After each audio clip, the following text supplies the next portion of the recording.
अब समय था दोस्तों यहाँ से आगे बढ़ने का और इस प्राचीन और पवित्र स्थान से विदा लेने का।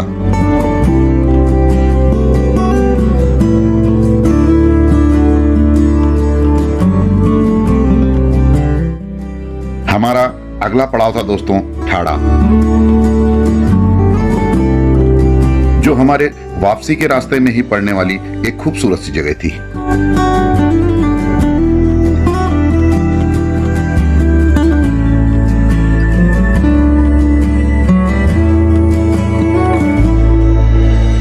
और यहाँ पर पहाड़ की ऊंची चोटियों के बीच एक छोटा सा झील है जिसे लोग डमरू दह के नाम से जानते हैं।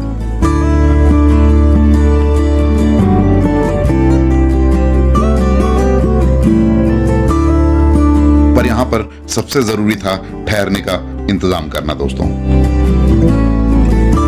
और हम पहुंच जाते हैं इस प्यारे से रिजॉर्ट में।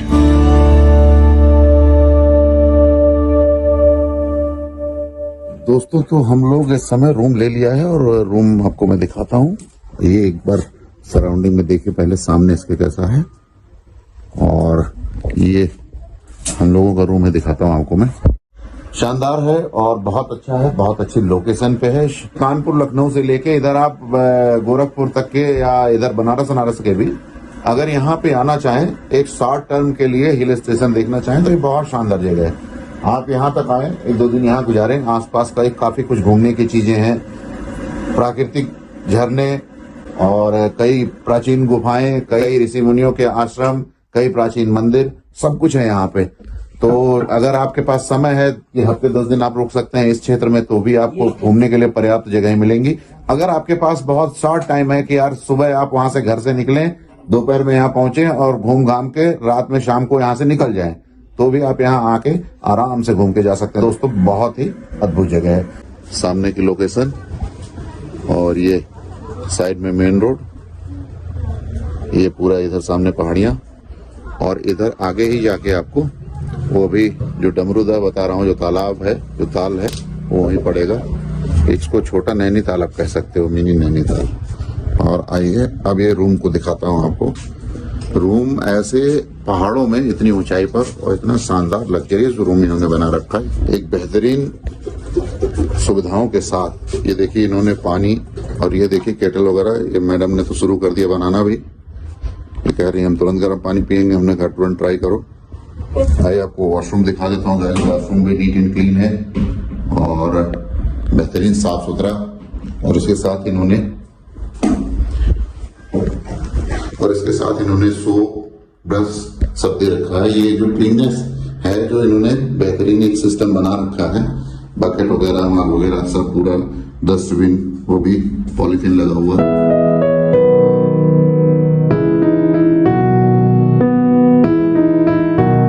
अगर इस जगह की खासियत की बात करें दोस्तों, तो यहाँ की सबसे खास बात है यहाँ की शांति। केवल हवा की सरसराहट, चिड़ियों की आवाजें और कोई शोर शराबा नहीं, बिल्कुल भी नहीं। और दूर दूर तलक फैला ये नीला आसमान, और इन ऊंची चोटियों के पीछे छुपता ये सूरज मन मोह लेने के लिए काफी था। एक अलग ही दुनिया का एहसास था दोस्तों ये।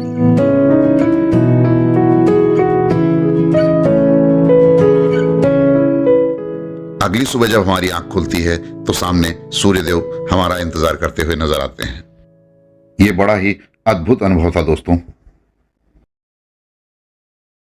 तो दोस्तों हम लोग जो है डमरूदह के आसपास, थोड़ा सा मॉर्निंग का टाइम है और खाना बनने में भी थोड़ा वक्त है, तो इस वक्त का सदुपयोग करते हुए हम लोगों ने सोचा थोड़ा सराउंडिंग में यहाँ घूमा जाए। और ये एरिया दोस्तों तराई क्षेत्र, जो समतल क्षेत्र है, उससे बहुत ऊपर नहीं है।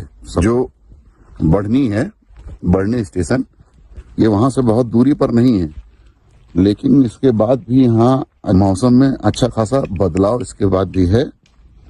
और अभी तो फिलहाल ये विंटर सीजन चल रहा है, तो इसमें उतना नहीं समझ में आएगा। जब हम लोग समर में आते हैं, गर्मियों में, तो गर्मियों में जिस समय मई जून की गर्मी रहती है बुरी तरीके की, उस समय भी यहाँ पे पूरा एकदम ठंडक भरा माहौल रहता है। जो कि बहुत दूरी पर नहीं है। ज़्यादा से ज़्यादा मेरे ख्याल से अगर मैं बढ़नी से देखूं तो 70 से 80 किलोमीटर होगा हार्डली। तो दोस्तों ये है डमरूदह। आपकी जानकारी के लिए बता दूं, यहाँ तालाब को दह कहा जाता है। अगर स्थानीय लोगों की बात माने तो इस तालाब का इतिहास रामायण काल और रावण से भी जुड़ा हुआ पाया जाता है। साथ ही यह छोटा सा झील अपने आप में पानी का एक स्रोत है। यहाँ 12 महीने कभी भी पानी कम नहीं होता और न ही ये कभी सूखता है। इन ऊंची चोटियों के बीच में बना यह छोटा सा झील आपको मंत्रमुग्ध कर देता है और कुछ देर यहाँ ठहरने पर मजबूर कर देता है। दोस्तों अब समय हो रहा था दोस्तों अपने होटल की तरफ वापस चलने का।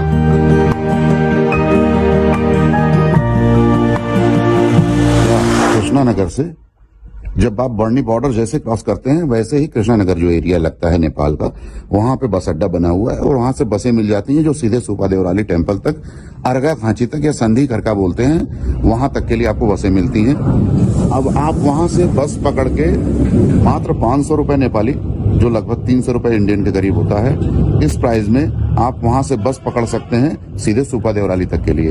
इनकेस आपको उतनी दूरी पे नहीं जाना है, आपको पहले ही रुकना है, पहले ही समय बिताना है, तो आप उससे पहले कहीं भी उतर सकते हैं जहां आपको अच्छा लगे। बहुत कम किराए में और बहुत कम समय में बहुत ही अच्छी और शानदार हिल स्टेशन की यात्रा कर सकते हैं। बहुत ही आसानी से कर सकते हैं, बहुत ही कम पैसे में कर सकते हैं। दोस्तों ये अद्भुत जगह शायद बहुत ज्यादा फेम नहीं है, लेकिन पूरी तरीके से प्राकृतिक माहौल में रचा बसा ये क्षेत्र अद्भुत है। कभी आइए और इन प्राकृतिक नजारों का आनंद लीजिए। तो दोस्तों एक छोटा सा मार्केट है यहाँ चाकला, और ये लोकल मार्केट है यहाँ की, बड़ा ही खूबसूरत है। छोटी छोटी जगह, छोटी छोटी मार्केट है, लेकिन बहुत साफ सुथरी और बड़े ही खूबसूरत। तो थोड़ा सा आगे चलते हुए आपको दिखाता हूँ मैं। तो दोस्तों ये जो है ये मार्केट है यहाँ का छोटा सा, और यहाँ छोटे मोटे होटल वगैरह बने हुए हैं। छोटे मोटे का अच्छा खासा होटल बना हुआ गाइस, एसी वगैरह लगे हैं। वैसे एसी की यहाँ जरूरत नहीं है यहाँ के होटलों में, मैंने जो गौर किया। यहाँ का जो एटमॉस्फेयर है ये आपको पूरा फील आने वाला है नैनीताल मसूरी वाला, और उसी तरह से कई ताल भी हैं यहाँ पे, और ऊंची ऊंची पहाड़ी चोटियां हैं जो आपके सामने आपको दिखाई पड़ रहे हैं। तो जो यहाँ से जैसे ही आप ऊपर बढ़ेंगे ना, तो आपको ठंडक शुरू हो जाती है। यहाँ से आपको बिल्कुल से माहौल में अलग सा एक फीलिंग शुरू हो जाता है, जहाँ नीचे जो है तराई बेल्ट की गर्मी से बिल्कुल आपको निजात मिल जाता है, और लगातार इधर ठंडक बढ़ती जाती है जितना ऊपर जाएंगे।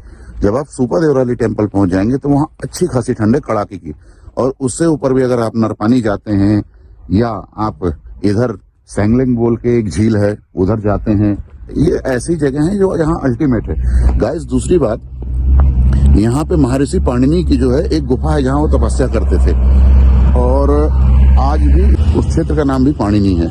तो ये भी एक ऐतिहासिक चीजें भी यहाँ से जुड़ी हुई हैं, इस मिट्टी से, इस धरती से। तो इन सब चीज का एक अद्भुत संगम है। ये छोटी सी जगह है, ये बिल्कुल तराई क्षेत्र से, इंडियन बॉर्डर से लगा हुआ पहाड़ी बेल्ट है। बहुत ज्यादा वो नहीं है, लेकिन जितना भी एरिया है इसमें तमाम ऐतिहासिक चीजें, तमाम ऐसे स्थल मौजूद हैं, तमाम ऐसी जगहें मौजूद हैं जहां आप आराम से घूम सकते हैं, 2-4 दिन बिता सकते हैं, गर्मी की छुट्टियां बिता सकते हैं। आप खुद भी आ सकते हैं अपने बच्चों के साथ। बढ़नी एक ऐसा रेलवे स्टेशन है जहां के लिए हर जगह से ट्रेन मौजूद है। आप बढ़नी पहुंच सकते हैं। बढ़नी से सीधे बॉर्डर क्रॉस कीजिए। बॉर्डर क्रॉस करते ही बढ़नी शहर जो है वो खुद बॉर्डर पे ही है। उस तरफ बॉर्डर के उस तरफ जिधर इंडिया पड़ता है उधर बढ़नी कहा जाता है, और जैसे ही आप बॉर्डर क्रॉस करके नेपाल में घुसते हैं उसको कृष्णानगर बॉर्डर बोलते हैं। लेकिन दोस्तों स्थिति ये है कि आप अगर बढ़नी में खड़े हो तो आपको बढ़नी और कृष्णानगर में फर्क आप नहीं कर पाएंगे, क्योंकि शहर एक ही जगह मिला हुआ है, बस खाली बॉर्डर से डिफरेंस हो जाता है। वापस घर के तरफ रवाना होने के लिए हमारी पूरी फैमिली तैयार हो चुकी थी दोस्तों।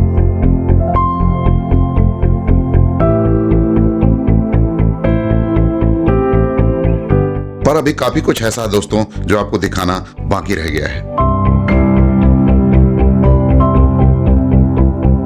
और इसके अगले पार्ट में दोस्तों हम आपको ले चलेंगे यहाँ के कुछ अनछुए जगहों पर, जिसके नजारे आपका मन मोह लेंगे। और वो ऐसी जगह है दोस्तों जो अभी तक टूरिस्टों के भी पहुंच से दूर है, पर जगह बेहद खूबसूरत और शानदार है। तब तक के लिए अलविदा दोस्तों, बहुत जल्द हाजिर होंगे नए सीरीज के साथ, नई जगहों को एक्सप्लोर करते हुए।